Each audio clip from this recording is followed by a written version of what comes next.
हर रोज एक नई कहानी देखने के लिए चैनल को सब्सक्राइब करें और बेल आइकन दबाना ना भूलें।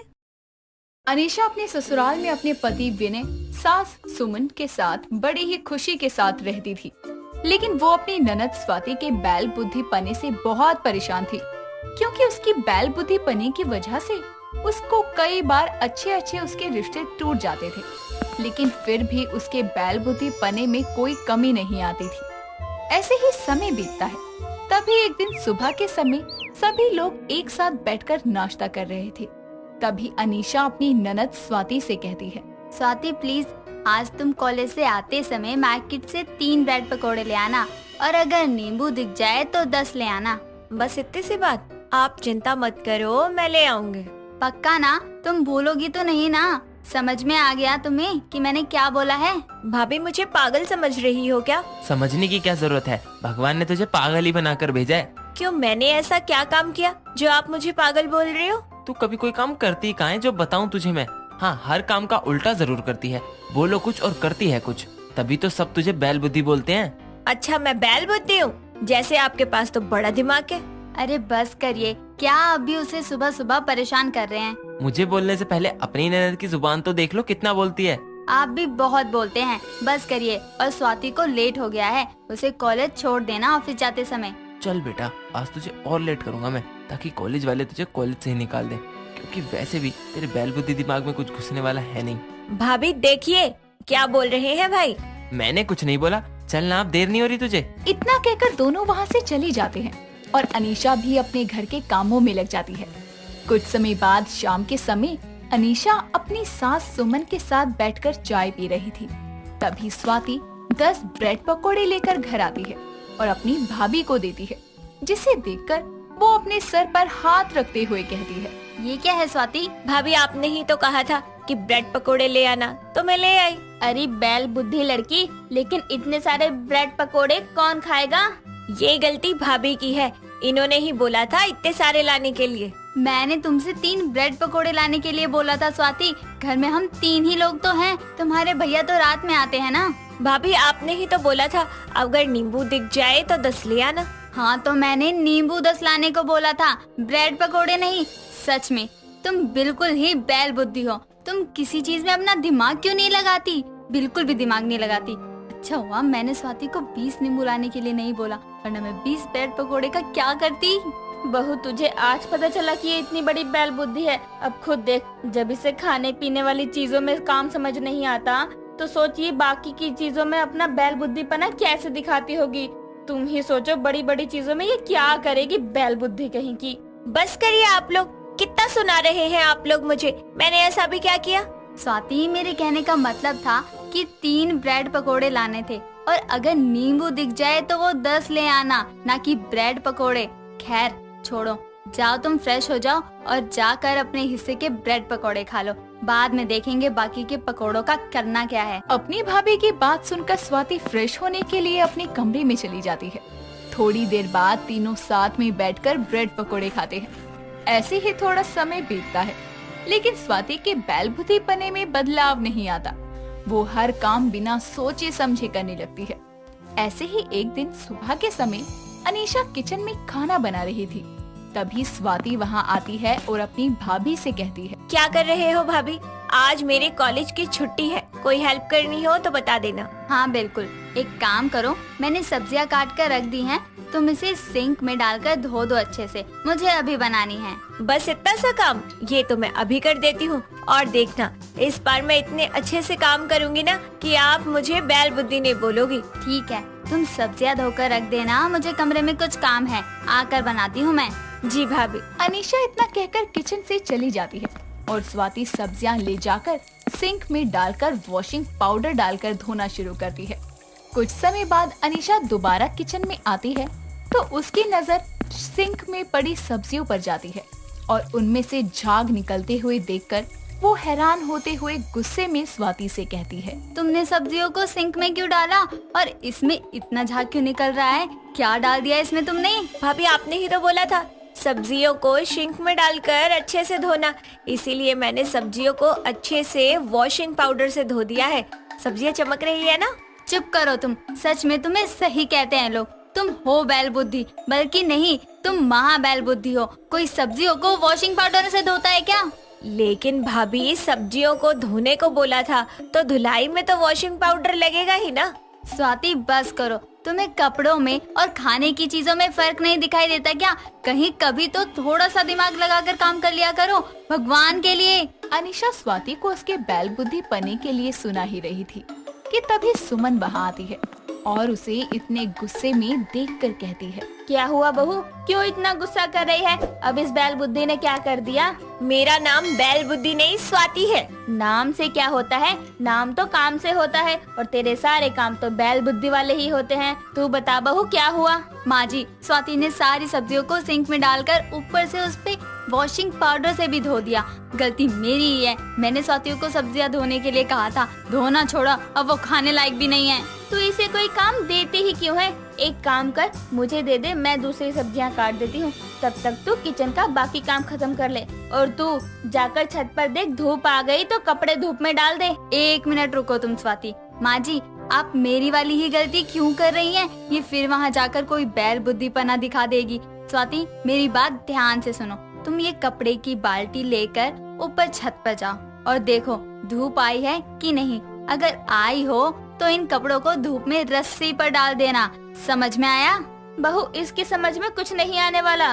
क्यों तू अपना टाइम खराब कर रही है? नहीं माँ, इस बार मुझे अच्छे से समझ में आ गया है कि कपड़े धूप में सुखा कर आने हैं। स्वाति इतना कहकर कपड़े की बाल्टी उठाकर छत पर चली जाती है और वो दोनों भी अपने कामों में लग जाती है।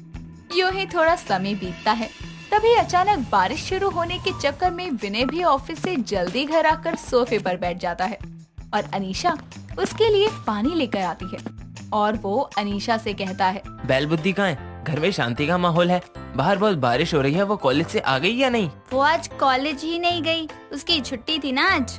अच्छा हुआ, वरना उसका आना मुश्किल हो जाता। हाँ ये तो है। आप चेंज कर लीजिए, मैं चाय लेकर आती हूँ। ओके।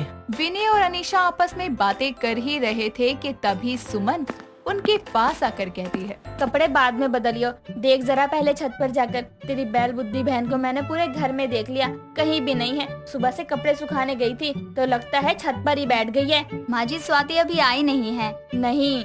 अनीशा और सुमन की बात सुनकर विनय भागते हुए छत पर जाता है और देखता है कि वो कपड़ों की बाल्टी लेकर बैठी भीग रही है और तभी वो उसे अपने साथ लेकर नीचे आता है और बोलता है, तुझे इतनी बारिश में कौन सी धूप दिख रही है जो तू पागलों की तरह कपड़े लेकर छत पर बैठी है? भाभी ने कहा था कि धूप आएगी तो उनका इंतजार कर रही थी।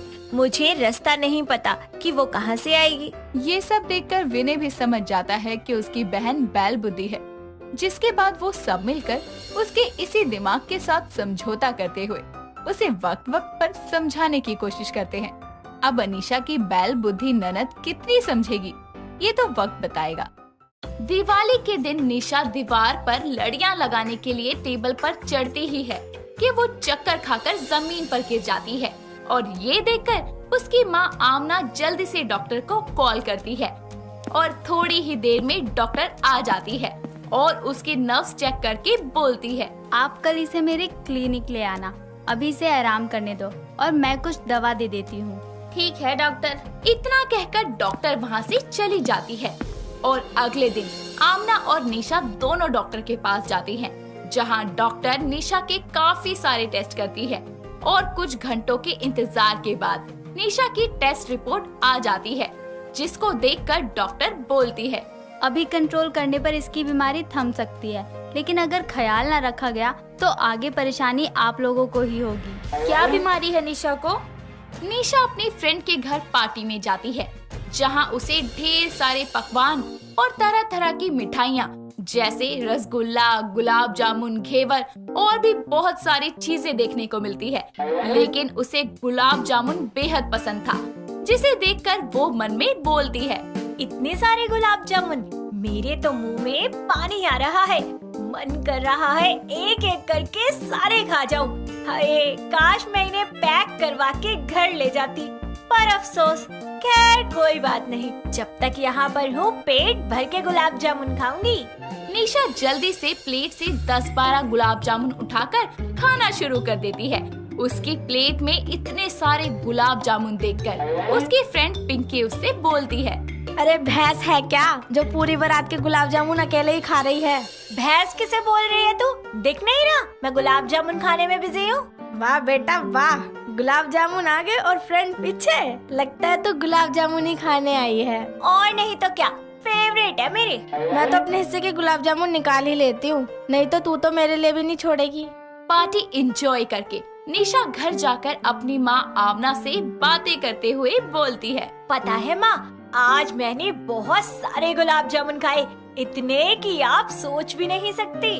अरे इतना तो नहीं खा लिया ना कि कल तेरा पेट ही खराब हो जाए। कैसी बातें करती हो माँ? सही कह रही हूँ, तू गुलाब जामुन को देखकर जो हिसपिसाना मचाती है ना, मुझे अच्छे से पता है। अरे मैं तो सोच रही हूँ कि गुलाब जामुन की दुकान खोल लूं, जहाँ सिर्फ गुलाब जामुन ही गुलाब जामुन होंगे। तू ना गुलाब जामुन का पेड़ लगवा ले, रोज नए नए गुलाब जामुन टपकेंगे और तू उन्हें खाती रही हो। माँ, आप मेरी हर बात का मजाक बना देती हो। तो क्या करूँ, तू ही घर में गुलाब जामुन की गाथा गा रही है। आप तो रहने ही दो बस। ऐसे ही दिन बीतते जाते हैं और एक दिन निशा और पिंकी बाजार से सामान ले रहे होते हैं। तभी निशा की नजर एक डब्बे पर जाती है जो कि गुलाब जामुन बनाने का पाउडर था। वो उसे देखकर बहुत खुश हो जाती है। पिंकी को रोकते हुए वो उस दुकान से उसे खरीद लेती है और घर जाकर उसे ले जाकर सीधा किचन में भागती है, जहां आमना खाना बना रही होती है। आमना उसके हाथ में डब्बे को देखकर पूछती है, अब क्या लेकर आई है मेरी माँ? गुलाब जामुन। फिर से गुलाब जामुन? हे भगवान, कोई इसे सद्बुद्धि दो। माँ बना दो ना प्लीज प्लीज प्लीज प्लीज। मैं नहीं बना रही, खुद बना ले। आमना गुस्से से आंख दिखाती हुई वहाँ से चली जाती है और निशा अपने आप ही गुलाब जामुन की रेसिपी यूट्यूब से देखकर बनाती है। कुछ देर मेहनत करने के बाद आखिरकार निशा गुलाब जामुन बना ही लेती है, जिसके बाद वो उसे एक बॉल में डालकर अपनी माँ के पास ले जाती है और उनको टेस्ट करने की कहती है। आमना एक गुलाब जामुन उठाकर अपने मुंह में डालकर बोलती है, अरे वारी लाडो, मस्त बनाए हैं गुलाब जामुन। मुझे तो लगा मुझे किचन में वापस आना पड़ेगा। ना ना, आपकी बेटी किसी मास्टर शेफ से कम थोड़ी है। दुकान तो जरूर खुलेगी, वो भी गुलाब जामुन की। और दुकान का नाम होगा गुलाब जामुन की खेती, क्योंकि पेड़ तो मैंने लगा लिया है, अब तो बस गुलाब जामुन गिरने बाकी है।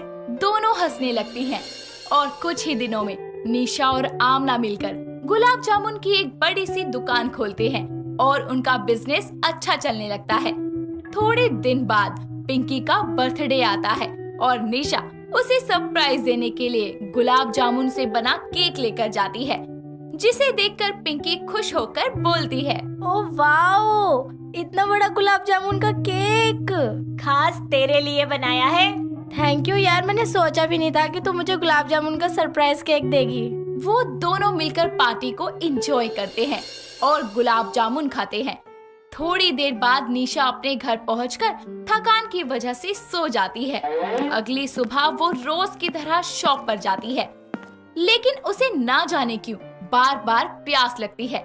ज्यादा पानी पीने की वजह से उसे बार बार वॉशरूम जाना पड़ता है, लेकिन वो ये सब नजरअंदाज कर देती है और एक दिन अचानक काम करते हुए चाकू से उसका हाथ कट जाता है और वो जोर से चिल्लाती है, ओए माँ, लग गई, मेरा हाथ कट गया। उसकी चीख सुनकर आमना उसके पास आती है और उसकी चोट देखकर वो जल्दी से फर्स्ट एड किट लेकर आती है और उसकी चोट पर लगा खून साफ करके दवा लगाते हुए बोलती है, नलायक, जरा देखकर काम कर लिया कर। पता नहीं खुली आंखों से कौन सा सपना देखती रहती है जो ध्यान ही नहीं रहता तेरा। थोड़ी सी चोट है माँ, जल्दी ठीक हो जाएगी। ऐसे ही समय बीतता जाता है और निशा की चोट ठीक होने के बजाय और बढ़ती जाती है और उसे दर्द होता है, लेकिन वो आमना को कुछ नहीं बताती। साथ ही धीरे धीरे उसका वजन भी कम होने लगता है, जबकि उसे पहले के मुताबिक अब ज्यादा भूख लगने लगी थी। जब कभी दुकान में से उसे भूख लगती तो वो जल्दी से गुलाब जामुन निकालती और खा लेती, पर कुछ घंटों बाद उसे फिर से भूख लगने लगती और अपने शरीर में हो रहे बदलाव को देखकर वो बहुत परेशान रहने लगी थी। और एक दिन वो अपनी दोस्त पिंकी को इस बारे में बताते हुए बोलती है। यार समझ नहीं आ रहा मेरे साथ क्या हो रहा है। आज से पहले मेरे साथ कभी ऐसा नहीं हुआ। तेरी तबीयत तो ठीक है ना? यार भूख इतनी ज्यादा लगती है और गला भी हर वक्त सूखता ही रहता है मेरा। अरे तो क्या हुआ? मुझसे कंट्रोल नहीं होता यार, गुस्सा भी बहुत आता है। तो चुपचाप खाना खा लिया करना। और एक ये मेरे चोट ठीक होने का नाम ही नहीं ले रही, बल्कि और गहरी होती जा रही है। तूने डॉक्टर को दिखाया? नहीं यार, मेरे पास टाइम ही नहीं है, दुकान में बहुत सारा काम है। तू पागल है क्या? जब चोट ठीक नहीं हो रही तो डॉक्टर को दिखाना चाहिए ना, इसे मेरे पास क्यों लेकर आई है? चल तू कहती है तो मैं कल ही चली जाती हूँ। कल नहीं, तू अभी जा। पिंकी की बातों को सुनकर उसे थोड़ी फिक्र होती है, लेकिन घर आने पर वो दोबारा भूल जाती है। दिवाली की वजह से निशा की गुलाब जामुन की दुकान का काम बढ़ चुका था और उसे सांस लेने की भी फुर्सत नहीं मिलती। वो अपनी भूख, प्यास, दर्द सब भूलकर काम करने में लगी रहती थी। दिवाली के दिन घर की सजावट करने के लिए वो आमना की मदद करती है। निशा लाइटें लगाने के लिए टेबल पर चढ़ी होती है, लेकिन वो अचानक ही चक्कर खाकर जमीन पर गिर जाती है। ये देखकर उसकी माँ आमना जल्दी से डॉक्टर को कॉल करती है और थोड़ी ही देर में डॉक्टर आती है और उसके नर्व्स चेक करते हुए बोलती है, आप कल इसे मेरे क्लिनिक ले आना, अभी इसे आराम करने दो और मैं कुछ दवा दे देती हूँ। ठीक है डॉक्टर। इतना कहकर डॉक्टर वहाँ से चली जाती है और अगले दिन आमना और निशा दोनों डॉक्टर के पास जाती हैं, जहाँ डॉक्टर निशा के काफी सारे टेस्ट करती है और कुछ घंटों के इंतजार के बाद निशा की टेस्ट रिपोर्ट आती है, जिनको देखकर डॉक्टर बोलती है, कंट्रोल करने पर इसकी बीमारी थम सकती है, लेकिन अगर ख्याल न रखा गया तो आगे परेशानी आप लोगों को ही होगी। क्या बीमारी है निशा को? इसे डायबिटीज है और इसका इलाज थोड़ा मुश्किल है, क्योंकि इसके लिए निशा को रेगुलर इंसुलिन के इंजेक्शन लेने पड़ सकते हैं। मतलब मेरी बहू ठीक नहीं होगी? ऐसी बात नहीं है, जब किडनी में ग्लूकोज जमा होने लगता है तब ये परेशानी आती है। मतलब आपकी बेटी को मीठा बहुत ज्यादा पसंद होगा और उसे भूख भी ज्यादा लगती होगी। वो भरपेट खाती तो होगी, लेकिन उसका वजन घटता ही रहता है। ये सभी सिम्टम्स आप पहले से ही देख रही होंगी। जी डॉक्टर। और तो और उसके का घाव भी काफी समय से भरा नहीं होगा। हाँ डॉक्टर। ये सभी डायबिटीज के लक्षण हैं, जिसको आप दोनों ने इग्नोर किया था, लेकिन अब बहुत ध्यान रखना होगा आपको निशा का। और हाँ, मीठे से उसे दूर ही रखना। आमना डॉक्टर की बातों को मानते हुए निशा का ख्याल रखती है और कुछ ही दिनों में निशा की चोट वापस ठीक होने लगती है। शोभा अपने हाथों में ग्लव्स पहनकर अपनी बहू रिंकी को घर से धक्के देकर बाहर करते हुए बोलती है, निकल यहाँ से, बीमारियों का अड्डा बना रखा है तूने मेरे घर को, गंदी कहीं की। ऐसा मत कीजिए माँ जी, आर्यन जी आएंगे तो आप उनको क्या जवाब देंगी? अरे तेरे जैसी खुजजाए से छुटकारा पाकर वो भी खुश होगा, बाकी मैं उसको समझा दूंगी। तू निकल यहाँ से। माँ जी नहीं। आखिर ऐसी कौन सी बीमारी के चलते शोभा अपनी बहू को निकाल रही है, जानने के लिए चलिए थोड़े समय पीछे चलते हैं। रिंकी एक साधारण से परिवार की आम सी लड़की थी, लेकिन उसका दिन दवाइयों से शुरू होकर दवाइयों पर ही खत्म होता था। हर छोटी छोटी चीजों के लिए वो दवाइयों का सहारा लिया करती थी। ऐसे ही एक दिन उसके सर में दर्द हो रहा होता है, तो वो अपनी मेडिसिन ढूंढते हुए अपनी माँ उषा से बोलती है, माँ, ओ माँ, मेरे सर दर्द की मेडिसिन कहाँ रखी है? अरे क्यों चिल्ला रही है? और ये क्या, हर वक्त ये दवाई वो दवाई खाती रहती है जब देखो। इतनी दवाई नहीं खानी चाहिए, सर ही तो दर्द है, तेल लगा ले, ठीक हो जाएगा।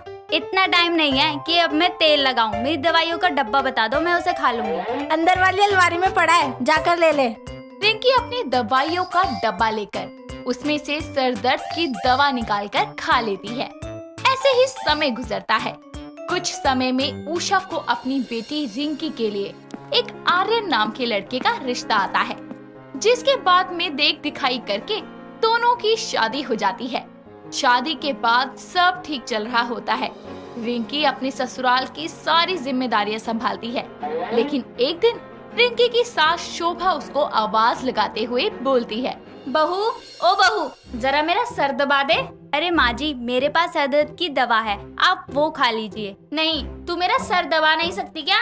हाँ माँ जी, दबा सकती हूँ, वो तो मैंने इसलिए कहा ताकि आपका सर दर्द जल्दी ठीक हो जाए। सर दबाने से भी ठीक हो जाएगा मेरा सर दर्द, तू तेल लगाकर दबा दे। रिंकी अपनी सास का सर दबाने के बाद अपने बाकी के कामों में लग जाती है। उसको हाथों पैरों पर हल्की हल्की खुजली होने लगती है और शाम को जब सब खाना खा लेते हैं तो वो अपने कमरे में जाने लगती है। तभी आर्यन रिंकी से बोलता है, अरे यार रिंकी, मेरे बदन में दर्द हो रहा है, हल्दी वाला दूध दे देना सोने से पहले, सुबह तक थकान उतर जाएगी। अरे बदन दर्द की दवाई है मेरे पास, वो खा लो। मुझे छोटी छोटी बातों पर दवाइयाँ खाने का शौक नहीं है, तुम दूध ही दे देना। ठीक है जी, लाती हूँ। और ये तुम बार बार खुजली क्यों कर रही हो, क्या हो गया? कुछ नहीं, इचिंग हो रही है। मेरे पास दवाई है, वो लेकर खा लूंगी। ऐसी कोई चीज है जिसकी दवाई तुम्हारे पास ना हो? अरे यार छोड़ो आप, मैं आपके लिए दूध लेकर आती हूँ। रिंकी हाथ पर खुजाते खुजाते रसोई में दूध लेने चली जाती है और फिर दूध लाकर आर्यन को देने के बाद खुद खुजली की दवा खाकर सो जाती है। अगली सुबह उसके हाथ के साथ साथ उसके पैरों पर भी खुजली होने लगती है और लाल लाल दाने भी हो जाते हैं। वो अपनी इस खाज को छुपाते हुए पूरे घर का काम करती है, लेकिन शाम होने तक रिंकी का पूरा शरीर खुजली के कारण सूज जाता है।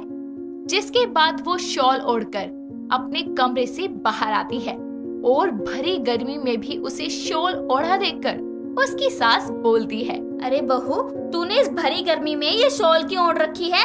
वो माँ जी, मेरी थोड़ी तबीयत खराब है, इसलिए मुझे ठंड लग रही है।